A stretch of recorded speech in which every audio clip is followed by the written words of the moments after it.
ప్రాథమిక అంచనా వేస్తే ఈ ఆరు గ్యారంటీలకు ప్రాథమిక అంచనా వేస్తే 1,36,000 కోట్లు అవుతుంది శ్రీధర్ బాబు గారు సంవత్సరానికి 1,36,000 కోట్ల రూపాయలు అవుతుంది. ఆ 1,36,000 కోట్లు 6 గ్యారంటీలకే.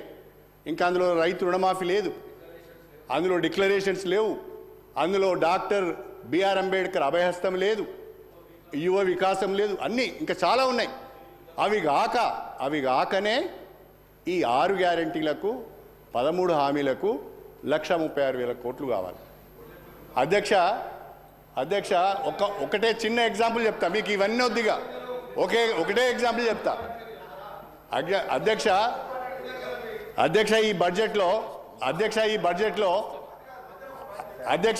ఈ బడ్జెట్లో మొన్న మన ఫైనాన్స్ మినిస్టర్ గారు ఒక మాట చెప్పారు, చాలా సంతోషకరమైన వార్త చెప్పారు. ఏమని అంటే ఈ సంవత్సరము ఒక్కొక్క నియోజకవర్గానికి 3,500 చొప్పున ఇండ్లు మంజూరు చేస్తాము అని చెప్పారు.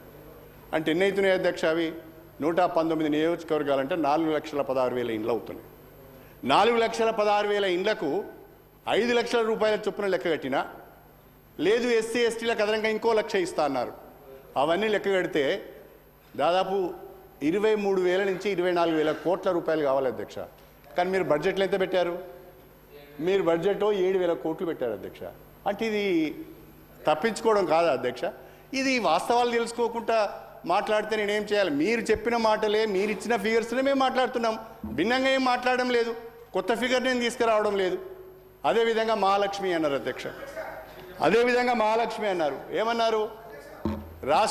ఆ మహాలక్ష్మి కూడా 6 గ్యారంటీలలోనే ఉన్నది. మహాలక్ష్మి ఏమన్నారు? మహాలక్ష్మి గ్యారంటీలో 3 హామీలు ఉన్నాయి. అందులో ఇప్పుడు 2 హామీలు నెరవేర్చారు. ఉచిత బస్సు సౌకర్యం ఒకటి నెరవేర్చారు, రేపో మాపో గ్యాస్ సిలిండర్ కూడా చేస్తామంటున్నారు, సంతోషం. కానీ అసలు హామీ ఏంటిది అంటే ప్రతి మహిళకు ప్రతి నెలకు 2,500 రూపాయల చొప్పున ఆర్థిక సాయం చేస్తామన్నారు. మన రాష్ట్రంలో 18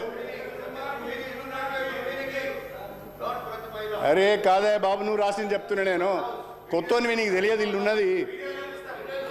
వీడియో చూడండి అధ్యక్ష. మన రాష్ట్రంలో 18 సంవత్సరాలు నిండిన వాళ్ళు 1,65,00,000 మంది ఉన్నారు. పోనీ ప్రతి మహిళకి ఇవ్వడానుకున్న శ్రీధర్ బాబు గారు మన రాష్ట్రంలో 90,000 వైట్ రేషన్ కార్డ్స్ ఉన్నాయి. 90 లక్షల వైట్ రేషన్ కార్డ్స్ ఉన్నాయి. మీరు ఒక్క రేషన్ కార్డుకు ఒకరికి ఇచ్చిన 90 లక్షల మందికి నెలకు 2,500 చొప్పున ఇచ్చిన ఎన్ని డబ్బులు కావాలి? 20,000 కావాలి. దీంట్లో ప్రావిజనే లేదు. 20,000 కోట్లు కావాలి, దీంట్లో ప్రావిజనే లేదు. నేను అడిగేది 6 గ్యారంటీలను చాలా ఆర్భాటంగా, చాలా అద్భుతంగా ప్రజల్లోకి మీరు తీసుకువెళ్ళారు. ఒక మాటలో చెప్పాలంటే ఆ 6 గ్యారంటీలు మిమ్మల్ని గెలిపించినాయి. ప్రజలు నమ్మారు మిమ్మల్ని,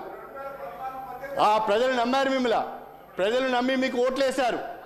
ప్రజలు నమ్మి ఓట్లేసి అధికారంలోకి వచ్చిన తర్వాత ప్రజల నెత్తిన భస్మాసురాస్త్రం పెడుతున్నారు.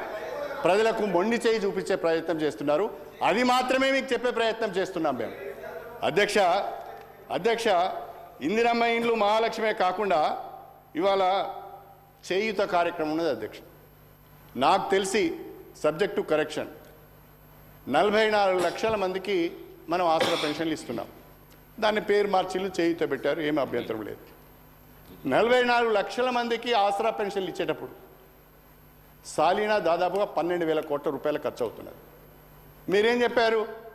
2,000 రూపాయలను 4,000 రూపాయలు చేస్తాము, వికలాంగులకు 4,000 బదులు 6,000 చేస్తామని 6 గ్యారంటీలలో చెప్పారు.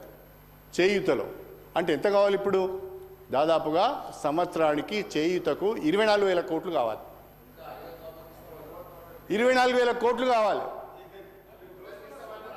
భార్యకు భర్తకు కూడా ఇస్తా అన్నారు, ఇంట్లో ఇద్దరికి ఇస్తా అన్నారు.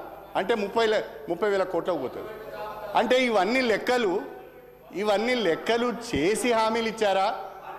లెక్కలు చేయకుండానే, చూసుకోకుండానే, వనరులు ఏంటో తెలుసుకోకుండానే ఏమన్నా కానీ ముందుగానే హామీలు ఇద్దాం, అధికారంలోకి వద్దామనే ఆలోచనతో ఇచ్చారా? అర్థం చేసుకోవాల్సిన అవసరం లేదు. ఇది వాస్తవ పరిస్థితి అధ్యక్ష. 6 హామీలకు సంబంధించిన పరిస్థితి అధ్యక్ష.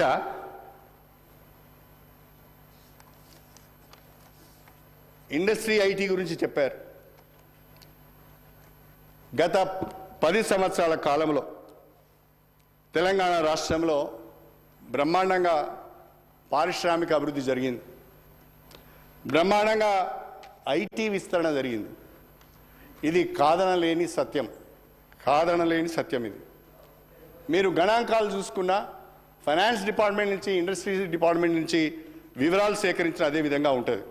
అధ్యక్ష, ఒక్కసారి 2014-15 నుంచి 2022-23 వరకు మన రాష్ట్రంలో టీఎస్ ఐపాస్ ద్వారా 22,722 యూనిట్లకు అప్రూవల్ ఇచ్చినాం. 2,60,60,000 కోట్ల రూపాయల పెట్టుబడులు వచ్చాయి. అదేవిధంగా ఐటీకి సంబంధించి 2013-14లో మన ఎక్స్పోర్ట్స్, ఐటీ